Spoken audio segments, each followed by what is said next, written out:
Salut mes sportifs et bienvenue sur ma chaîne Alex Levent.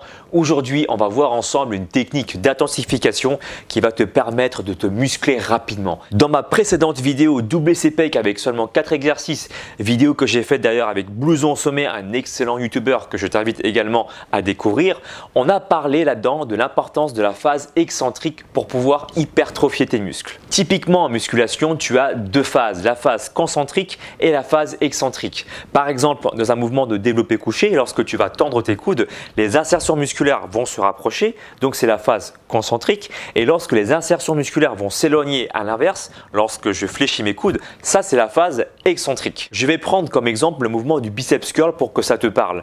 Tu sais, pendant ce mouvement-là, tu as deux phases, la phase concentrique et la phase excentrique. Et bien pendant la descente, donc la phase excentrique, tu vas porter le même poids. Par contre, tu vas recruter beaucoup moins de fibres musculaires que pendant la phase concentrique. Ce qui veut dire que tu vas générer beaucoup plus de tension sur certaines parties des fibres musculaires et donc derrière provoquer plus de courbatures et éventuellement, si tu as un terrain propice à l'anabolisme musculaire, c'est-à-dire si tu as bien récupéré, si tu manges bien à côté, tu peux favoriser une meilleure hypertrophie musculaire, donc un meilleur grossissement du muscle. Privilégier un travail lent pendant la phase excentrique, également appelée la phase négative, c'est donc très intéressant pour faire grossir un muscle.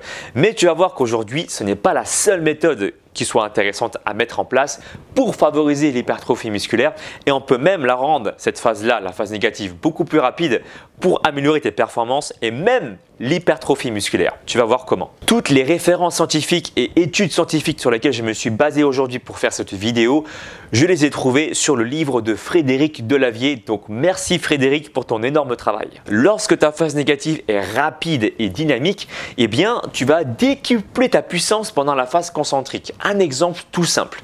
Lorsque tu veux sauter haut, qu'est-ce que tu vas faire avant de sauter? Tu vas fléchir sur tes genoux et tu vas descendre de manière dynamique, n'est-ce pas? Eh bien, c'est exactement ça dont je vais te parler aujourd'hui et on va mettre en application toute cette théorie un peu plus tard dans la vidéo pour t'expliquer comment optimiser ton programme d'entraînement. Tu verras, ça va être passionnant. Dans l'étude du saut, des athlètes avaient porté un poids de 20 kg et juste avant de bondir, ils ont relâché le poids de 20 kg et résultat, ils ont sauté de 4% plus haut. Tout ça, bien sûr, ça s'explique physiologiquement parlant. On va voir tout ça en détail et tu verras que en plus de comprendre tout ce que je vais te raconter là, tu vas pouvoir mettre en application dans ta salle de sport et tu verras que tu vas bien progresser, bien prendre du muscle rapidement. L'intérêt majeur de travailler sur la phase négative dynamique, c'est d'exploiter au maximum le potentiel musculaire pour qu'il soit le plus puissant possible en additionnant deux choses. La force volontaire, celle que tu maîtrises, et une force involontaire qui va permettre au muscle d'être encore plus puissant. Et la force involontaire, on va la définir ensemble. Elle se définit avec deux paramètres. Le premier paramètre, c'est la force élastique. Ton muscle, il se comporte exactement comme un élastique. Le muscle accumule de l'énergie élastique, donc de la force involontaire pendant la phase excentrique et pendant la phase concentrique, boum, ça se relâche pour libérer cette force involontaire. Le deuxième paramètre de la force involontaire, c'est lorsque ton muscle, il est étiré de manière brusque comme ça. Et pour éviter qu'il ne se déchire, ton corps, il va déclencher un réflexe naturel qui est le réflexe myotatique. Le muscle va se contracter pour éviter qu'il ne se déchire et donc tu vas générer également un peu plus de puissance, de la force involontaire de par le réflexe myotatique. Tu comprends? Mais tout ça, c'est juste bon pour la perf, c'est pas bon pour l'hypertrophie musculaire. Eh ben moi aussi je le croyais, sauf que dans les études scientifiques dans lesquelles je me suis basé, eh bien ça démontre le contraire. Tu peux également améliorer tes performances, mais pas que, tu vas voir, ça va te surprendre. Commençons par les performances. Dans l'étude en question, les athlètes ont entraîné leurs biceps pendant la phase négative sous deux manières. La première manière, c'est une phase négative dynamique qui a duré à peu près une demi-seconde et la deuxième méthode, c'est une phase négative lente qui a duré 2 secondes. Au bout de 10 semaines d'études, qu'est-ce qu'on a constaté? Eh bien que les athlètes qui ont travaillé pendant la phase négative dynamique, ils avaient gagné 2 fois plus de force que les autres athlètes. La force a augmenté de 10% pour la phase négative lente et de 20% pour la phase négative dynamique. Cette différence notable, elle est interprétée par les chercheurs par le fait qu'au bout de 5 semaines d'entraînement en phase négative lente, ton corps il s'habitue et donc du coup tu progresses moins vite. Qu'est-ce qu'on peut comprendre à travers cette étude-là? Eh bien la phase négative lente, elle est intéressante pour gagner de la force, pour gagner de la masse. Mais après une certaine expertise il est bon également de changer un peu ton programme et de travailler également en phase négative dynamique. Ouvre bien tes oreilles, ça va te choquer. L'entraînement avec les phases négatives modifierait la composition de tes fibres musculaires. C'est pas un truc de fou ça?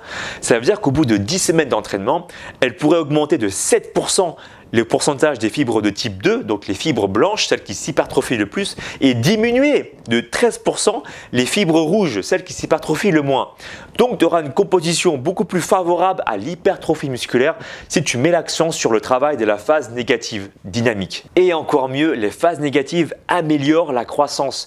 La taille de tes fibres musculaires augmente jusqu'à 13% en plus pour le travail de la phase négative dynamique contre 8% pour le travail de la phase négative lente. Attention, cependant, problématique, le fait de ne pas alourdir la phase négative pourrait diminuer le potentiel de croissance. Ça a été démontré dans des études que pendant la phase négative, si tu portais le même poids, le muscle avait tendance à se mettre en état de repos. D'ailleurs, pour revenir un petit peu au début de la vidéo, c'est pour ça que l'athlète qui avait porté un poids de 20 kg et qui l'a relâché à la dernière minute avant de bondir avait réussi à sauter de 4% plus haut. Comme les chercheurs étaient vicieux, ils ont essayé d'autres tests. L'athlète a essayé avec 40 kg avant de bondir, il n'a pas réussi à sauter de 4% plus haut. Et pareil, s'il portait trop léger, 10 kg au lieu de 20 kg, il n'a pas non plus réussi à sauter plus haut.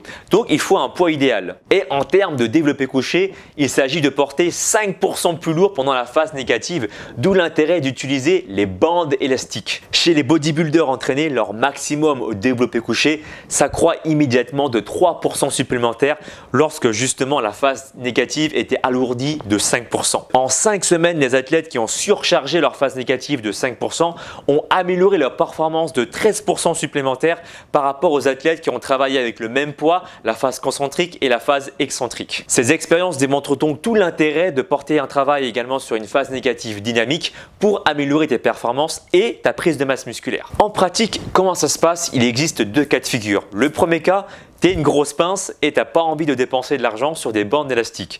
Dans ce cas-là, tu vas faire appel à un partenaire d'enfer qui est, j'imagine aussi, une grosse pince et lui, il va t'aider pendant la phase négative à appuyer sur la barre avec son index et son majeur pour générer un peu plus de difficulté et donc favoriser un travail de phase négative dynamique. Le deuxième cas de figure, tu achètes des bandes élastiques, ça coûte vraiment pas cher, tu peux en trouver à Decathlon. La combinaison d'une résistance classique avec des poids plus une résistance élastique constitue une manière productive de t'entraîner. La première raison, la phase négative est plus rapide.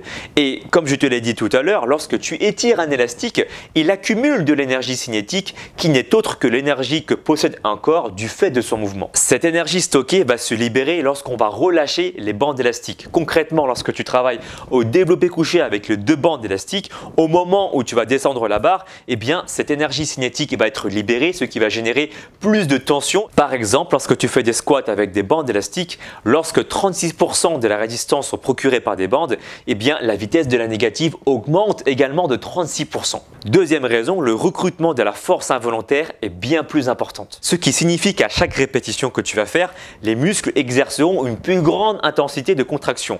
Donc, ça va fatiguer le muscle plus rapidement et donc ça va être plus intense. Un schéma d'entraînement classique. Tu vas par exemple travailler ce jour-là tes pectoraux et tu vas faire 3-4 exercices dessus, comme l'a préconisé d'ailleurs Blouson dans son programme que tu pourras retrouver en haut à droite de la vidéo. Eh bien, tu vas commencer ton premier exercice avec des bandes élastiques parce que tu es encore frais, tu as encore de la patate. Et comme c'est difficile de travailler avec des bandes élastiques, vaut mieux le placer pour ton premier exercice. Tu vas donc charger la barre pour faire en sorte que tu puisses en faire entre 8 à 12 répétitions maximales et avec les bandes élastiques des deux côtés de la barre. Pour le reste de ta séance, tu enlèves les bandes élastiques et tu travailles comme d'habitude, certainement sur le développé couché haltère avec notamment les dips ou les pompes comme dans le programme que j'ai préconisé également en haut à droite de la vidéo. Tu peux reproduire exactement le même schéma pour les autres groupes musculaires, les biceps, le dos, etc. etc.